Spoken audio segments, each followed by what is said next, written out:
Excuse me, Jonathan, you gotta turn your mic on. Can you hear me now? Perfect. Sorry about that. Alright, class, we'll start that again. Hello, everyone. It is currently 9 o'clock p.m. Central Time. It is time for PLAR History and Geography here at WASA in Sioux Lookout.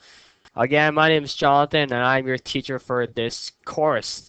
Again, this is week number 5. We're at the end of week number 5. Just to remind everyone that there are no classes this coming Monday. No classes here at WASA this coming Monday at all, as it is Thanksgiving. So hopefully everyone have lots of plans for Thanksgiving, spending lots of time with friends and families. But again, just a reminder, our office here in Sioux Lookout is closed on Monday, so again, no classes, no teachers will be available, but everything will be back as scheduled on Tuesday. Again, feel free to call in the WASA studio from your learning center in your community or the radio. Again, get in touch with me at any point, any time, by phone call, by cell phone on evenings or weekends, by email, Facebook, or fax for that matter. Again, continue to work on your assignments and please continue to submit them when you get the chance. That way I can mark it, enter in the system, and let you know how you are doing. Today, we are wrapping up history. History will be done today as we wrap up lesson number 3. That is our goal for today, which means that next week we'll finally start lesson 4, looking at geography. Today we'll focus on lesson number 3, the second portion of it in the textbook. We're going to wrap it up, go through the last assignment, assignment number 8, then history will be all done. So again, we're pretty much at the halfway point once history is completed. So today, class, we're looking at the Canada Act or the Constitution Act of 1982 and some free trade and some key political women as well.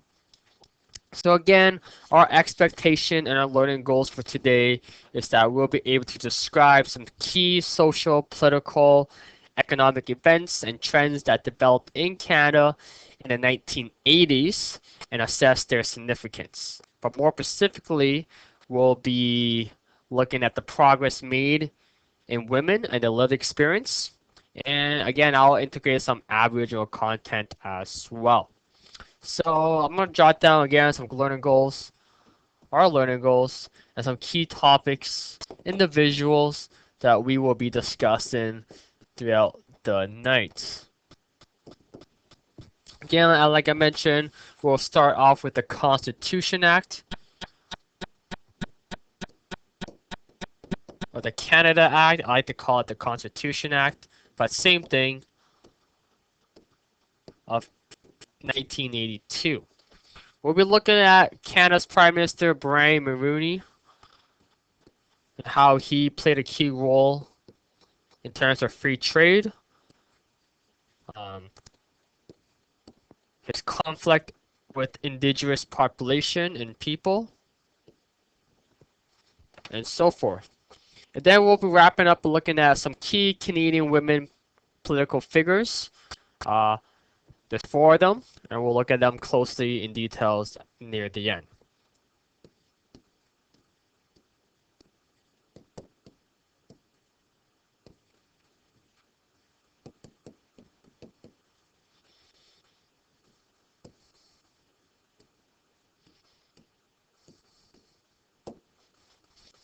So again, in a way a short lesson, but that is our goal for tonight. So let's begin with the Canada Act or the Constitution Act. Again, this is on page 21 in our textbook. That's where it starts. Again, lesson number 3 is for history. I'm going to put a little star beside the Canada Act, as there will be questions asking what is the Canada Act on assignment number 8. The Canada Act of 1982 was signed, obviously, in 1982, but more specifically on April 17th, 1982. Please note that date or the year. It is also known as the Constitution Act, which is more of a name I like to call it as. So the Constitution Act, or the Constitution of Canada, is basically the supreme law and order in which our country governs by. No one is above the Constitution. So basically the Constitution Act or the Canada Act gives Canada control over its constitution without any interference or without Britain's permission. Again, we have talked lots about how Canada was once a colony of the British Empire, but basically from this point on, with the Constitution Act in 1982, Canada is a complete independent country of its own. We can now officially do absolutely everything on our own. You can change laws, change our constitution if you want to, without any permission from Britain or from anyone else. So again, this gives Canada complete control over its constitution. With that being said, the Charter of Rights and Freedoms, which is also created in 1982, is included and entrenched in the Constitution. Hence why the Charter of Rights and Freedom is a huge factor in how we live our lives, based on our fundamental freedoms, legal rights, and so forth. So basically, every province and territory in Canada signed upon the Constitution Act, except one, and that is Quebec. Quebec did not sign the Constitution Act for various reasons, but it still applied to Quebec. So that is the Constitution Act, again signed in 1982, also known as the Canada Act or the Constitution Act. Don't get confused. Again, its purpose and its goals is to give Canada complete control over its own constitution.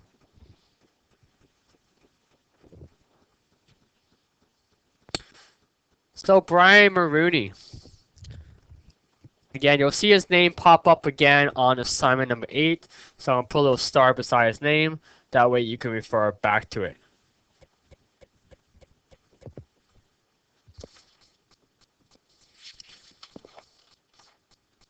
Your textbook does talk about Brian Mulroney.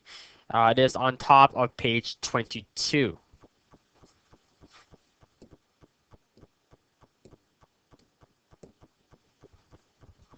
So who was Brian Mulroney? Well, obviously he was one of Canada's prime minister, started in the late or mid 1980s.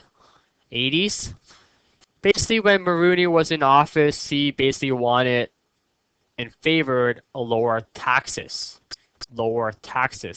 He also favored less government spending, but more importantly, he improved relationship with the United States. He created free trade with the United States, and basically he wanted to please the province of Quebec.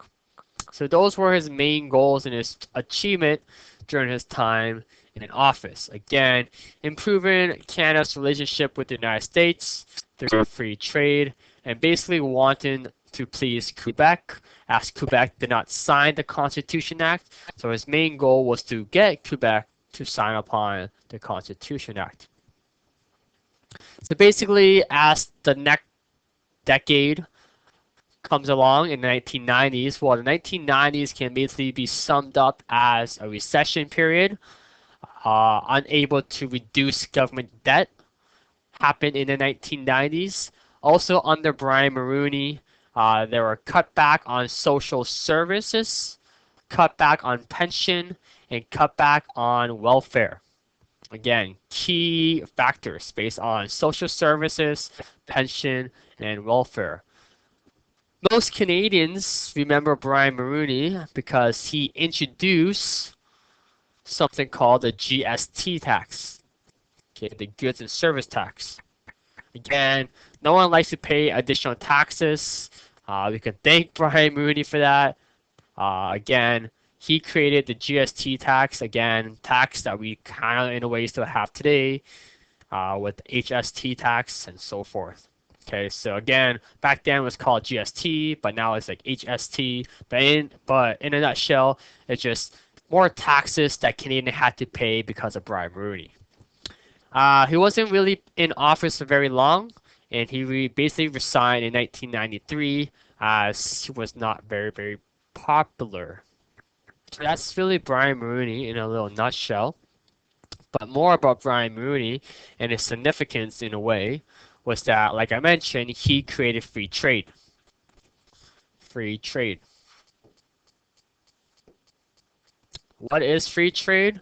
Well, free trade is basically an agreement between two nations or two sides or parties where they can now trade items and goods and produce and items back and forth without paying additional taxes.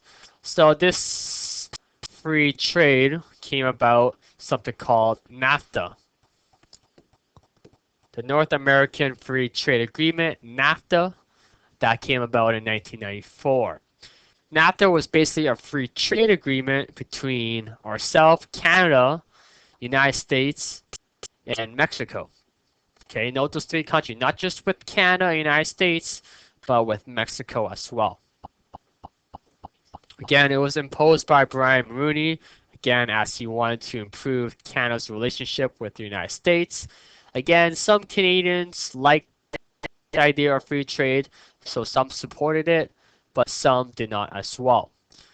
The reason why some did not support free trade was that they thought that businesses here in Canada would move to countries like Mexico, where they can produce their items for much cheaper rates and pay them cheaper.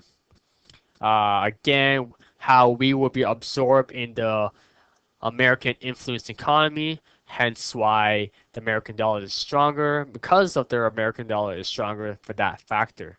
Again, a lot of American influence can come about with free trade with the United States. So again, just some factors that came about, why some agreed upon it, some disagreed, some liked it, some didn't like it. We'll talk more about NAFTA and its pros and cons in geography in terms of lesson number 4. So again, we'll touch back on this topic with NAFTA, the North American Free Trade Agreement, in lesson 4 in geography. But just to start off, again, free trade, where countries like Canada, United States, and Mexico can trade items back and forth without paying additional taxes. Okay. So that is free trade. Keeping the theme with Brian Mulroney, again, like I mentioned, he wanted to please Quebec. Again, Quebec, again, it has its own identity, its culture, its own tradition because they speak French. Again, Canada is made up of English-speaking Canadians and French-speaking Canadians, as well as other diverse background, ethnicities, and First Nation population. But back then, the main focus was English-speaking and French-speaking Canadians.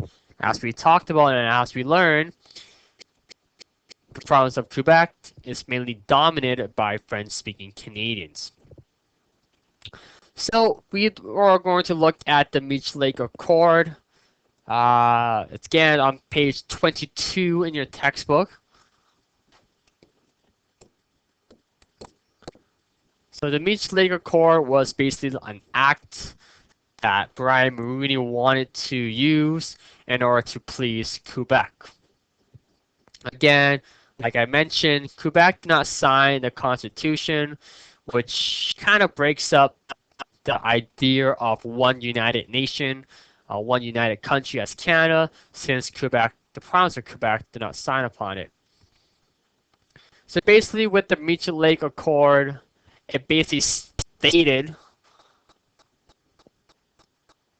that it would recognize Quebec as a distinct society. Okay, it will recognize Quebec as a distinct society. In other words, meaning that they are different. They are recognized different because of their culture, identity, lived experience, and so forth. So that was what Brian Mulroney proposed with the Meech Lake Accord, that it would recognize If Quebec signed the Constitution Act, then Canada will recognize Quebec as a distinct, separate society in a way. Again, this raised a lot of eyebrows, especially an MP in Manitoba by the name of Elijah Harper. Elijah Harper. So basically, Elijah Harper, like I mentioned, is an MP in Manitoba. He basically is a First Nation Aboriginal member himself, and he basically fought for Aboriginal rights. He stepped up and fought for Aboriginal rights. He basically said that if Quebec was to be treated differently as a distinct society, why can't Aboriginal people be the same as recognizing their own distinct society based on their culture, traditions, social political factors as well. So again, you can see that little argument being played, being posed by Elijah Harper, and in the end, the Meech Lake Accord was never passed, never signed, and didn't continue because of Elijah Harper stepping up and voicing his opinion for Aboriginal rights. Again, the Meech Lake Accord was never signed.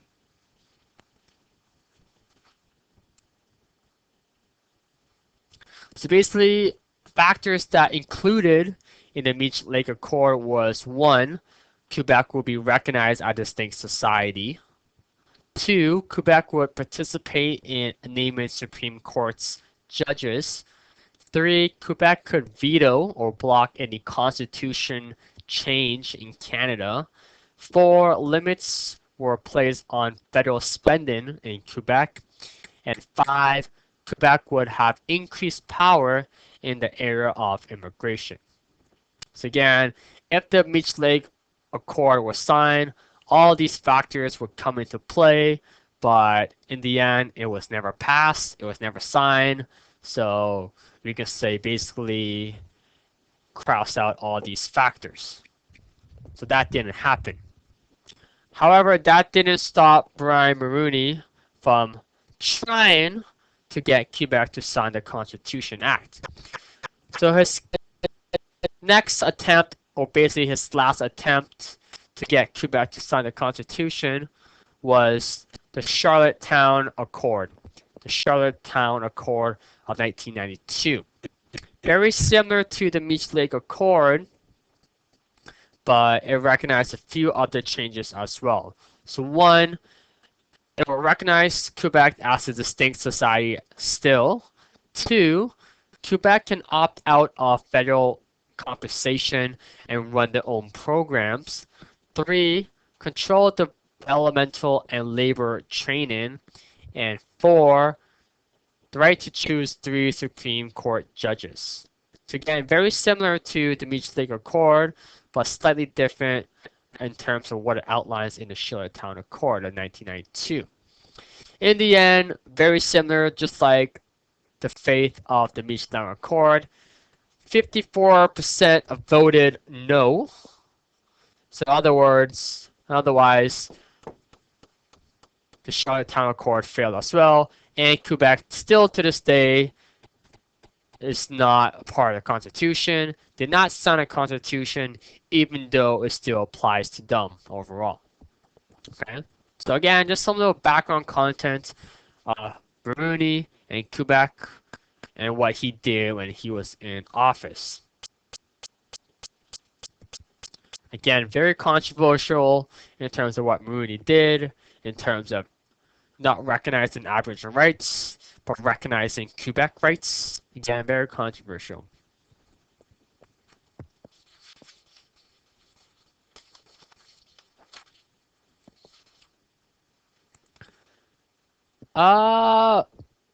Moving along.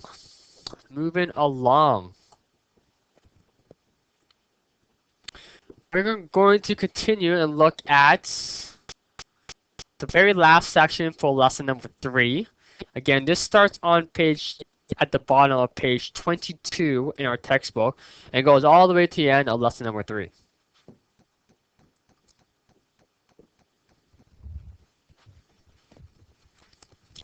And if you're wondering, that is on page 26. So the next few topics for individual that we're going to talk about are going to be on page 22 and page 26 in your textbook. Again, feel free to flip to those pages, highlight, circle, make notes as we go through these points. So again, as you recall from lesson 1, 2, we have talked lots about the progress made for women history, women's lived experience in Canada throughout the 1900s or the 20th century. We started from women were not recognized as a person, not being able to vote, not having the same rights, property rights as men. Women were known as merely doing domestic service and duties inside the home, the angel in the house, where they would cook, take care of their family 24 hours, and how they couldn't work in a public field or public sectors. Again, how the First World War and Second World War kind of changed that when men went overseas, fought in battles, and then women stepped up and took their positions in these factories and worked and then proved that they can do it. Again, that all continues up until this point in the 80s and the 90s, where women now can hold key political positions. Okay, key political positions such as the Governor General or even the Prime Minister, or being Prime Minister. Again, this just shows that Canadian women, in terms of politics, they become highly involved in the politics or the political side in terms of history. So again, this is all just demonstrates how the progress, great strides and progress in terms of equality made for women. So the next couple slides, we're going to talk about 4 key individuals or just 4 general individual in Canada that hold highly political positions once in Canada, mainly in the Governor General or as Prime Minister. And these 4 individuals are 1. Jean Sauve, 2. Adrienne Clarkson, 3. Michelle Jean, and 4. Kim Campbell. Okay, again, Governor General and Prime Minister. So before we get to some details about these individuals, I'm going to define the roles of the Governor General of Canada and the role of being Prime Minister of Canada. So again, that's not in your textbook, but again, just some additional content that I have plugged in. So the role of the Governor General of Canada is simply to act as the Queen's representative in Canada and is simply recognized as the head of state. The Governor General gives royal assent to pass bills in the House of Commons. In other words, they sign state documents or laws that are passed in Canada that once go through the House and go through that process. The Governor General also reads the throne of speech. They also appoint court judges, and Governor General are often selected by the Prime Minister and are often in office for usually for 5 years. And after that 5-year block, a new Governor General is selected. Okay, so pretty significant role that we can say in terms of the Governor General of Canada. Some can even argue that the role of the Governor General of Canada is more significant than a Prime Minister. Okay, have more responsibility, greater responsibility and significance than the Prime Minister. And then you may ask, well, what does the Prime Minister do? We all know that our Prime Minister now is Justin Trudeau of the Liberal Party. And now we're going to talk about the roles of the Prime Minister. So now you can get a sense of what Justin Trudeau does on a day-to-day basis. So basically, the Prime Minister is the head government in Canada. The head of government in Canada The Prime Minister provides leadership and direction for his government. The Prime Minister selects members of cabinets and appoints elective members, judges, and other key individuals as well. They explain policies and create programs and so forth, and create laws and changes as well. So they must be able to know what kind of policy and programs are created for Canadians. So again, simple roles of Prime Minister, or we could say the roles of Justin Trudeau, but again, some argue that the role of the Governor General is more significant. Again, I'll leave that up to you to decide, but again, something that I like to point out.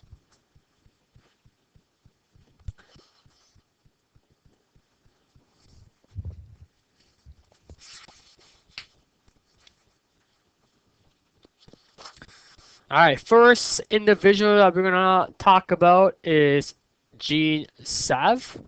Jean Sauve.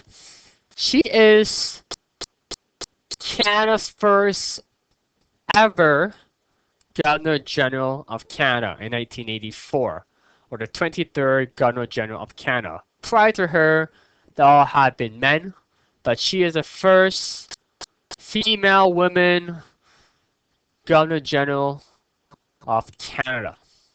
She focused on aspects such as youth and world peace. Prior to her position, she worked for CBC as a journalist for over 20 years, but the main emphasis that made Jean Sauve point out is that she is the first ever Governor General of Canada, first woman appointed Speaker of the House of Commons. So again, she really broke down barriers, challenges for women in terms of gender. So first ever, she's on page 24 if you want to read more about her and her achievements. But again, first ever Governor General of Canada, or first ever woman to be appointed Speaker of the House of Commons. First ever. First ever. So again, like I mentioned, broke down a lot of challenges and barriers for women. So again, note her name, note her achievement, and note why she is significant in terms of Canadian political history.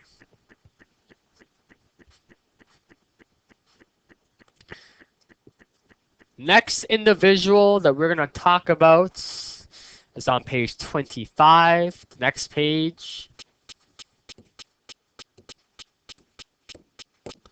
is Andrea Clarkson. Andrea Clarkson, also a former Governor General of Canada. Okay, Andrea Clarkson, Governor General, started in 1999. Okay. She was born in Hong Kong, but came to Canada as a refugee. Before she became the Governor General of Canada, again, she worked as a CBC as a writer and a host, but she really focused on aspects such as military, the North, and she really visited Aboriginal communities. So again, key part. She was the first visible minority to be Governor General. Again, that's what's made her significant. First person ever to be a visible minority to be a Governor General. Again, that goes towards men or women, but she is the first. Again, another key stepping stone in terms of non-discrimination, but again, key role for women, but she was the first person of a visible minority to be a Governor General of Canada. So again, that just gives hope to everyone, regardless of your background, of your race, ethnicity, or gender. You can achieve your goals and do what you want to strive in. Okay, so that's Andrea Clarkson, former Governor General of Canada, 1999, but she was the first person of a visible minority to be Governor General of Canada. Again, significant in terms of Canadian women political history. Adrienne Clarkson. Again, note her name and why she is significant. Her name is going to pop up again on assignment number 8. Next, moving along, Michelle Jean. Michelle Jean. Also, former Governor General of Canada. Again, she started in 2005, about 11 years ago. So, in a way, pretty recently, you can say. Michelle Jean was born in Haiti, but what made her significant, again, she emphasized on issue on youth, Aboriginal Canadians, military arts, fighting violence against women, and others. But again, just another example of why she was an example of women who broke down challenges and barriers. Again, a former Governor General of Canada. Okay. Again, she was on page 25. I know a lot of these individuals that we talked about are former Governor Generals of Canada. But again, just some more example to emphasize the significance, how women have stepped up and played a role and taking key positions such as the Governor General of Canada. Again, you can read more about her on page 25 in your textbook. But again, Michelle Jean, former Governor General of Canada.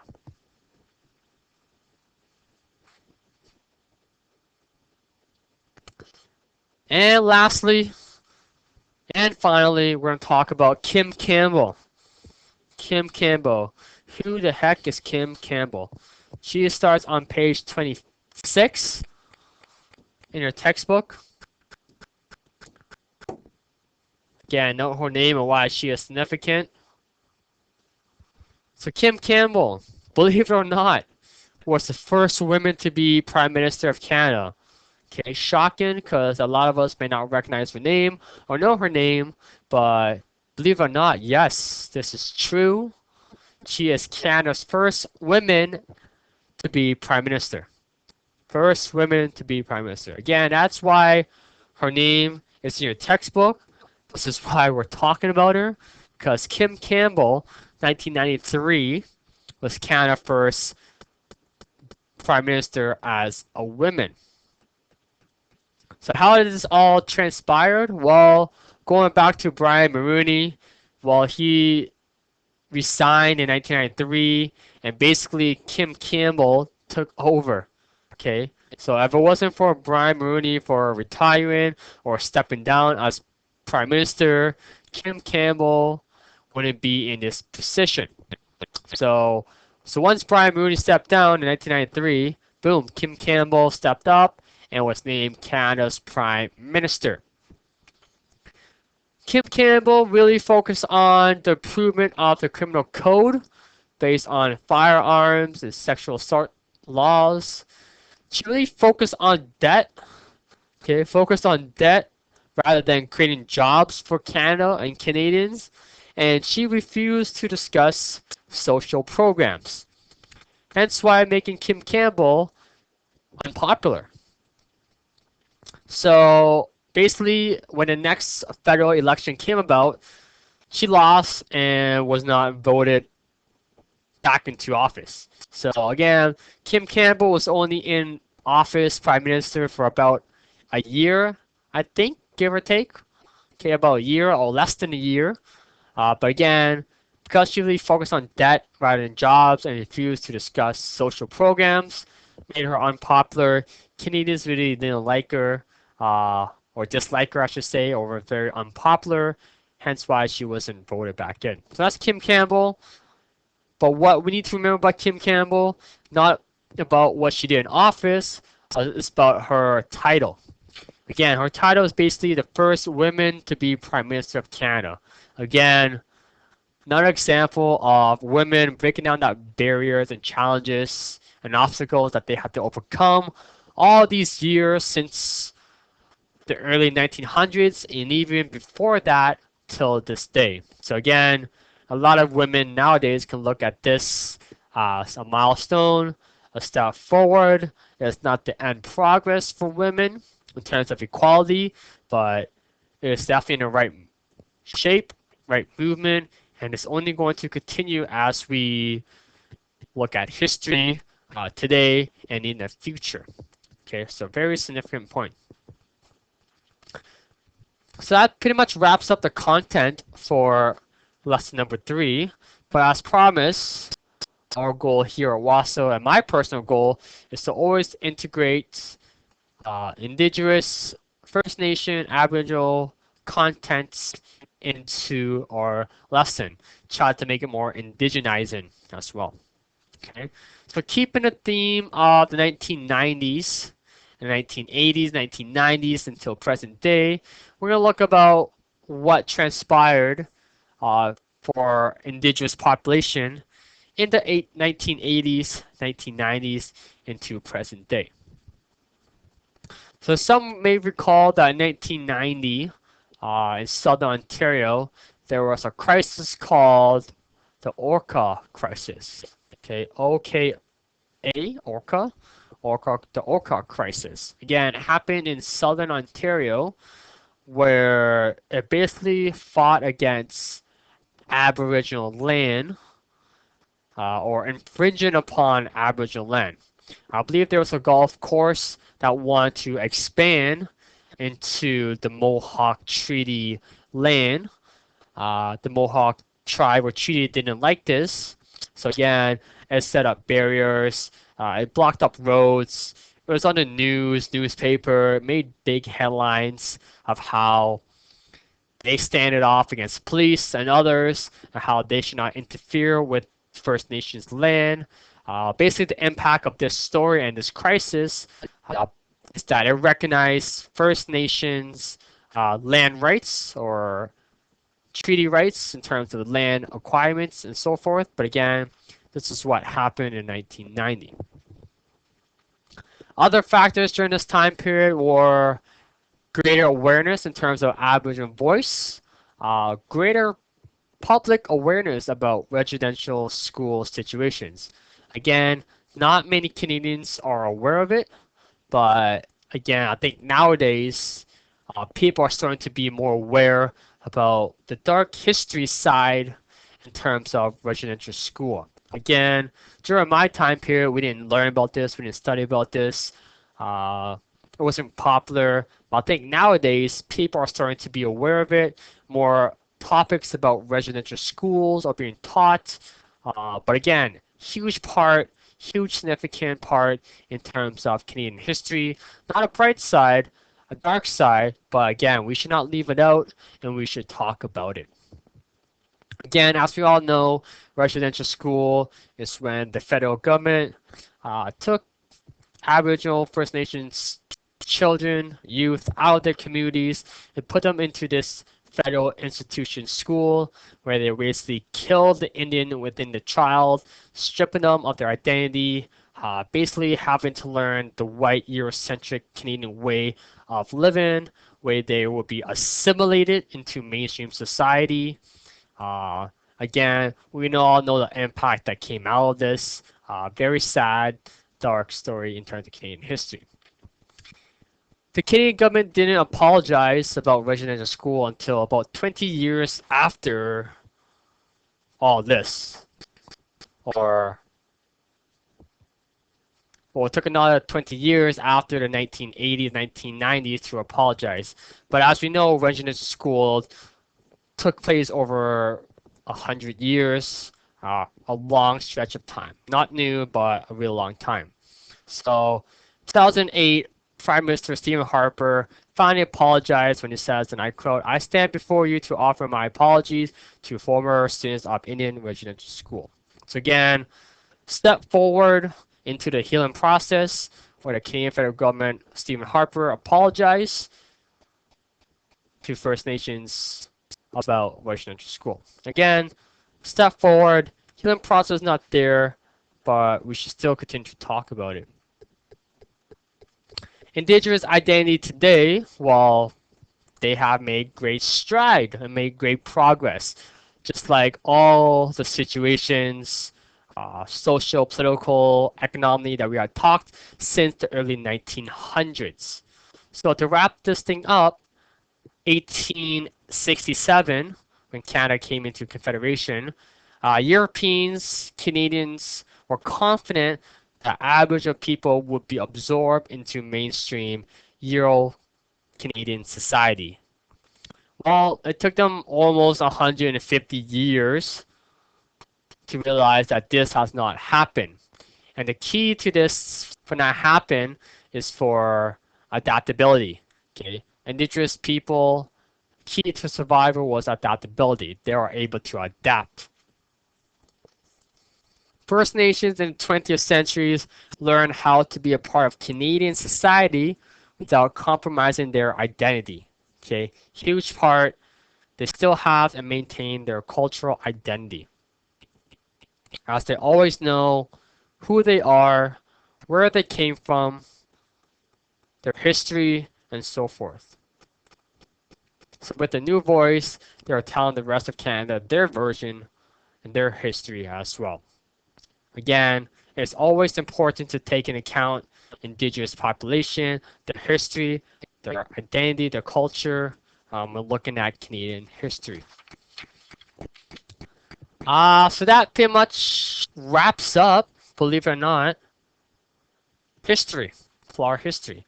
Lesson number 3 is done. So before we call it a night, let's look at assignment number 8. Assignment number 8. Your last assignment for PLAR history. Remember, class, there are 8 assignments for PLAR history. So assignment number 8, 16 marks, and it goes like this. Question number 1, when was the Canada Act signed? Okay, or the Constitution Act. When was it signed? And what did this act do for Canada? Okay, in other words, its goal and its purpose. Question number 2, do you think North America, which is Canada, United States, and Mexico, will ever include other countries in the free trade agreement? Why or why not? So there is no right or wrong answer for this question. It is an opinion-based question.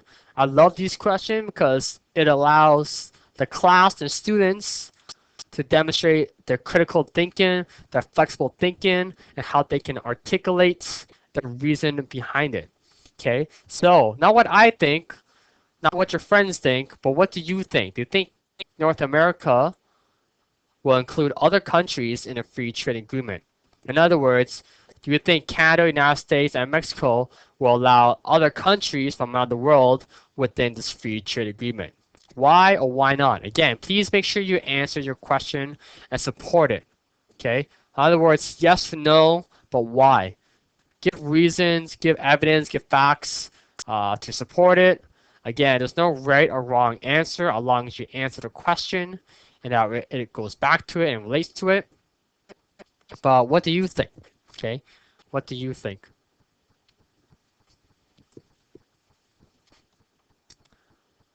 And the last part is a little chart, number 3. And on this chart, you'll see 5 Canadian individuals' names. And your job, class, is to give me your thought. Okay, again, more opinion-based question, demonstrating your thinking, acquiring skills, demonstrating what do you think. Okay, so we got Mackenzie King, Pierre Trudeau, Brian Mulroney, Jean Sauve, and Andreanne Clarkson. Okay, couple governor generals of Canada and couple prime minister or former prime minister and former governor general of Canada. So give your thoughts. Okay, the question asks, give your thoughts. Okay, so what do you think about the person? Do you like them? Do you hate them? Do you dislike them? Do you love them? Okay, and tell me why. Use facts based on Canadian history that's provided in our class lectures and in your textbook to support that. Okay, so you can say, I like Mackenzie King because he did this for Canadians, or I think he was a great individual or a great prime minister because he did this, da da da da. Or you can say, I don't like so and so because they did this, he said that, they created this, such and such. Okay, so give your thought. Do you agree, do you disagree, like, dislike, hate, love, whatever? But give your thought. Again, more opinion based, using your critical thinking skills to articulate your opinion, stand by it, and your beliefs. Okay? So again, that goes for Mackenzie King, Pierre Trudeau, Brian Mulroney, Gene Sauve, and Andrea Clarkson. Okay? Give your thought. What do you think about the person? Don't just give details about what they did, but answer whether you agree, disagree, or give your general opinion about these individuals. And that right there, class, is assignment number 8. And again, that pretty much wraps up history. So with that being said, history is now done. Okay, again, there are 8 assignments in history. Again, we have started all the way from the early 1900s, looking at Wilfrid Laurier, we looked at World War I, the Great Depression in the 20s and 30s, the challenges and struggles. We looked at racism. We looked at Canada in the Second World War. We looked at Japanese involvement. We looked at what happened after the war, World War II, based on defense purposes. We looked at Quebec based on the Quiet Revolution. And we wrapped up by looking at the Constitution Act, NAFTA, free trade, and we looked at some key women political figures as well. So again, that's all what we discuss. Again, 8 assignments for PLAR history. Again, class and students, you have to complete all 8 assignments before you can write the test. Okay. Once I have received all 8 assignments and have marked it, and there are no problems, and I can get a sense that you're ready to write the test, then I can give you the green light. Then I can email your DEC, fax over the test to your DEC or in your Learning Center so that you can write it. Okay? So again, you have to complete all your assignments, or at least attempt it. Okay? At least attempt all questions.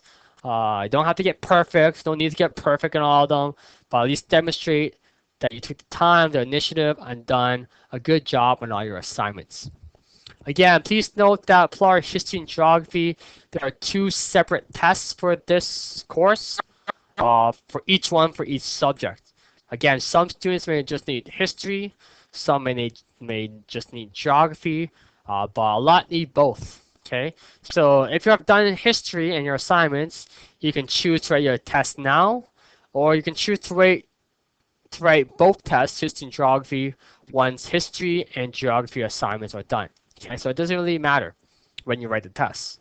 Okay, you can do it now, you can wait till the course is done, and so forth. But again, 8 assignments, PLAR history. Please continue to work on your assignments. Get them to me as soon as you can. Fax them, email them, Facebook them. That way I can mark it. That way you can do your tests, get your credit, and continue working on other courses. Okay? So again, that wraps up lesson number 3. Our course is not over, as we have geography to look at. Yes, geography, lesson 4 and lesson 5. Again, we'll start lesson 4 and lesson 5 next week after Thanksgiving. Okay, so again, continue to work hard on your history assignments, but we will be starting geography next week. Okay, lesson number 4 is super short. You may finish it just next week, give or take, but lesson number 5 in terms of physical geography is much longer, and we'll probably spend the rest of the term looking at physical geography lesson number 5. Okay? Are there any questions, class, students, others? Any questions? I noticed that we don't have anyone calling in tonight or log on to the Bridges software, but that's okay. But again, encourage everyone to get to your learning center, call in, listen, participate, and learn. And that's that. I think we're gonna call it a night. I think we're gonna stop it here. I think I'm gonna say happy Thanksgiving to everyone. So again, have a good, safe, wonderful, long weekend with your friends, family, whether you're in your community or elsewhere. Again, just a reminder, no classes at all here at Wausau Monday. We're closed. The office is closed on Monday. So if you call or leave a message, I will not answer until Tuesday. Other than that, thank you so much, everyone. Have a good long weekend, Thanksgiving. I'll see everyone back here on Tuesday, week number 6, as we start geography. Have a good night. Thank you.